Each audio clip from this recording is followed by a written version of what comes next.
Happy Monday, people. I hope one and all are sweet today. Today we're going to talk about eating fat to lose fat. I'm quite excited about this one because I do like eating fat. So it's a common myth that a lot of people think that they avoid fat when they're eating, which is one of the things that you really shouldn't do. You should really not eat. You've got to make sure you eat your fat. So basically, just with regard to how much fat, just so you know, you want about one thumb-sized portion of fat in every meal that you eat. Now that could be in the food that you actually eat. So for example, oily fish, meats,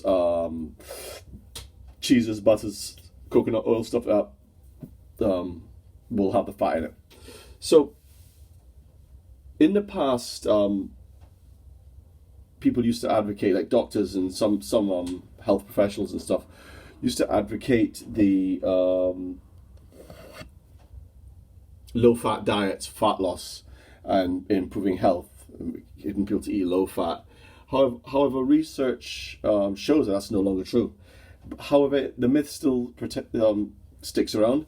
People wanting to eat low-fat stuff in order to lose fat. Unfortunately, for those of you who are old enough to remember, when low-fat foods first came out, they used to taste like cardboard. However, nowadays, low-fat foods taste amazing, and they taste like they're full of fat, but they're full of man-made fats and they're full of sugar, and that tends to be very fattening. So,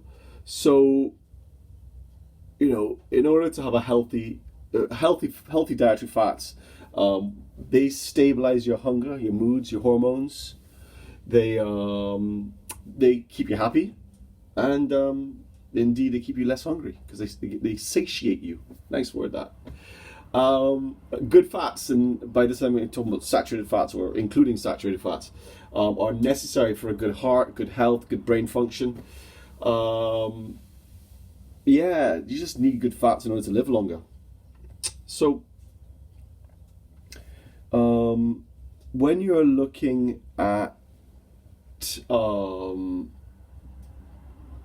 fats and calorie restriction diets, which tend to make you fat, and we're going to delve into that now, really, aren't we? So a lot of people have tried to lose weight, try to lose some fat, and they follow the dieting advice and counting calories and avoiding fat.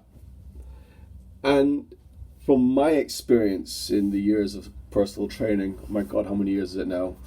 15-ish years.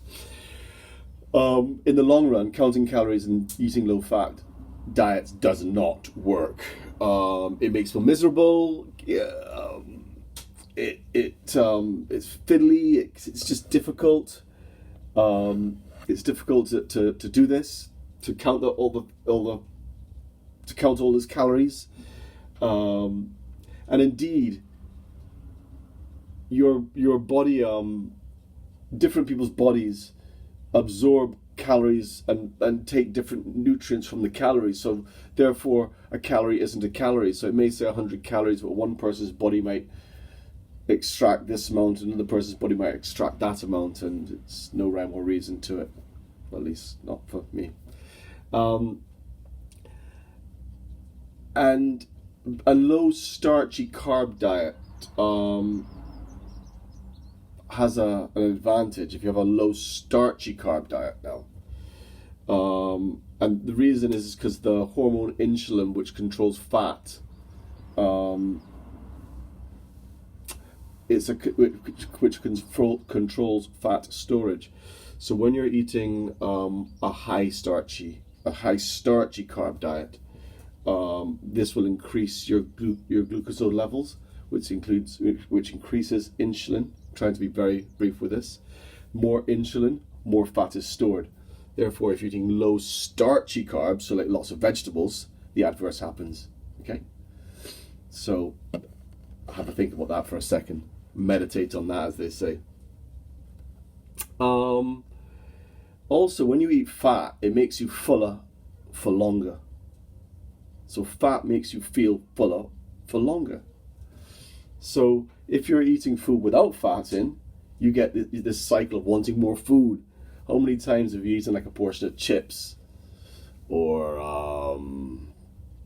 a sandwich or some shite, and you eat it and you stuff it all down you, and then a while later you're hungry again. However, I bet you if you sat down and had a big Sunday roast, one of them big Sunday roasts with the meat and the veg and stuff and lots of gravy, you eat that and your belly full.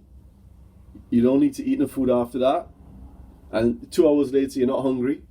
Whereas when you've eaten a bowl of chips or a bowl of like pasta or something along those lines, you eat it and you're hungry again, because there's not enough fat in it, and it's the fat that satiates you, makes you feel satisfied for longer.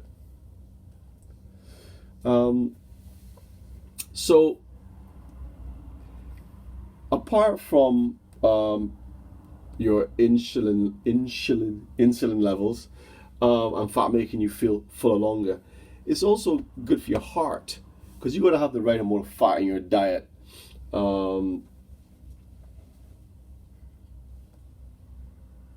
I'm just checking my notes here, sorry.